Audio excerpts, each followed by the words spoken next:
All right, people, we got the window in, we got it trimmed out. Now it's time to caulk it, putty it, and get it ready for paint. And I'm going to show you how to caulk a window like a professional.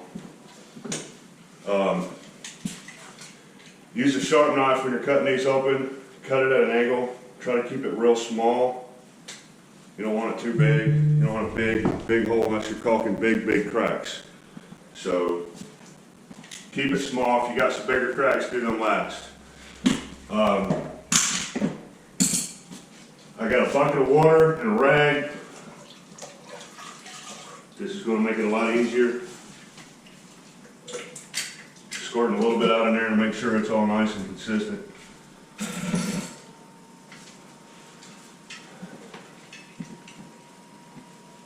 Just go nice and even.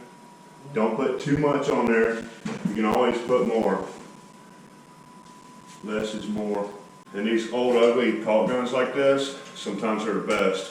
Always good to have a ladder hook if you're working on a ladder. I hardly ever do. If it's got a button on the back, you don't want that because you're going to forget to hit that button. You're going to set the caulk gun down, and then when you go to pick it back up, you're going to have a puddle of caulk underneath it, and we don't want that. So look for the dripless kind without the stupid button on the back.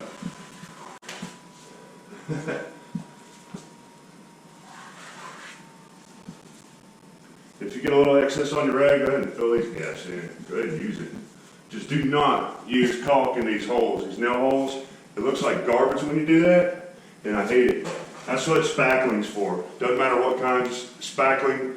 It's spackling, it works. Use your putty knife, put it on the holes. You can use your finger, sand it down when it's done. You can always apply more if it shrinks into the hole. Not a big deal. Same with the caulk. You can always apply more as needed.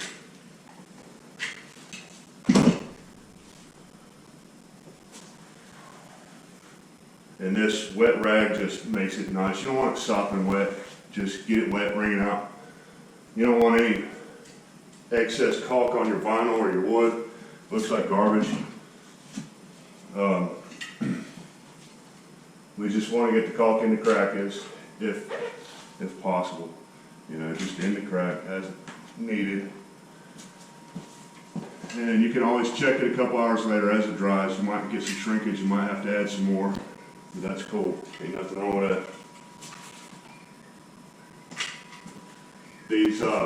These flat pieces right here aren't as easy as the corners because your tip of your caulk gun is not going to want to stay inside that groove. It's going to want to wander. But that's fine. We just do the best we can. Get some on there, and we'll just work it in with our fingers. Just get it on there. Sometimes this thing will still ooze a little bit. You just throw it down in a bucket.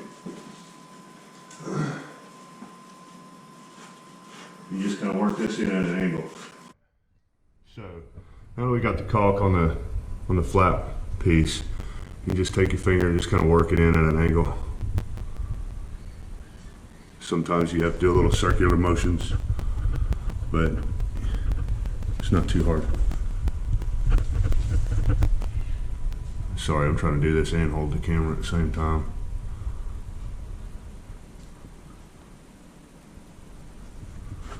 But once we get that done, like I said, you can always add more.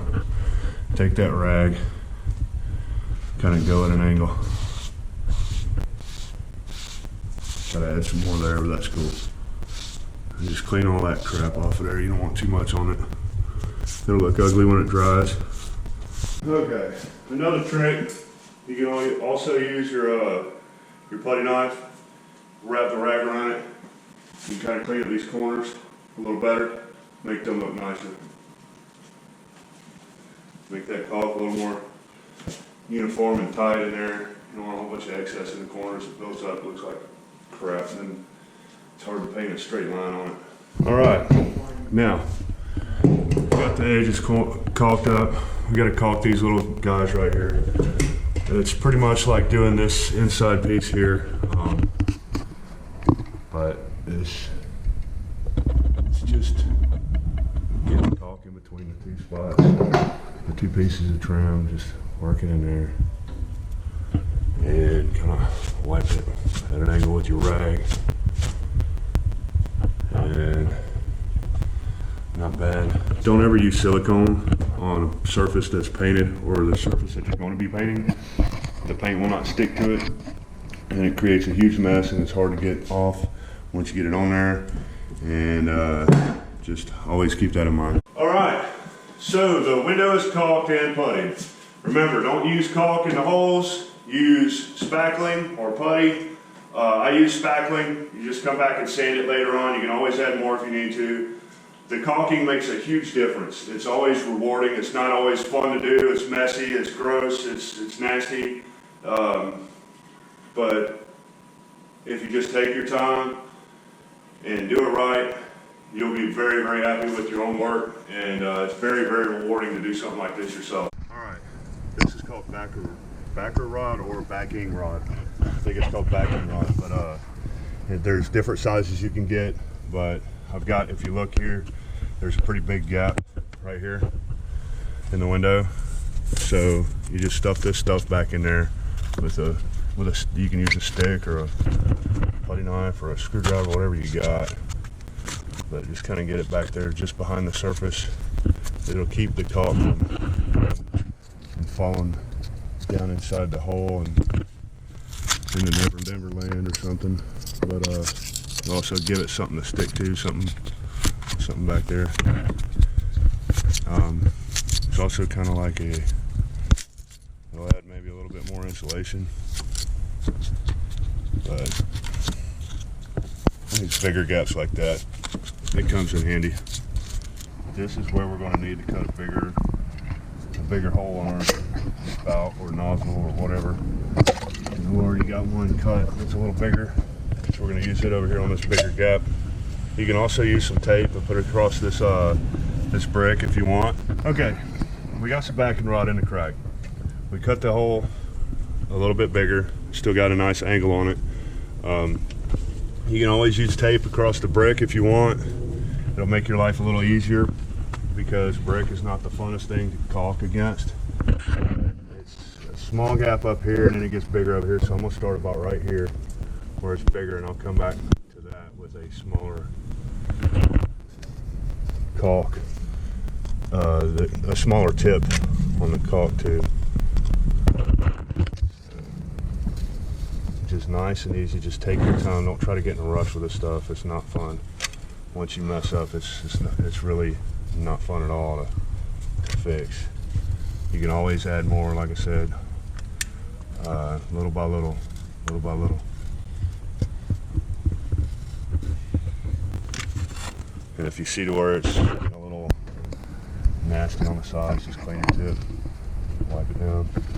But anyway, once you get a little bit done, get your finger nice and wet, and just very, very lightly, don't push on it real hard. Your finger's just barely gliding across the top of the surface of the caulk, just to kind of rub it in a little bit.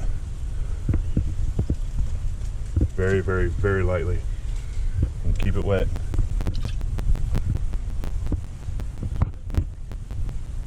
Till you got a nice, even, smooth bead of caulk. And you can always come back if you're not happy with it. If you get a little too much on the brick, you can always come back and kind of clean it up with the edge of your 5-in-1 or a putty knife and a wet rag. You can clean that up if you have to.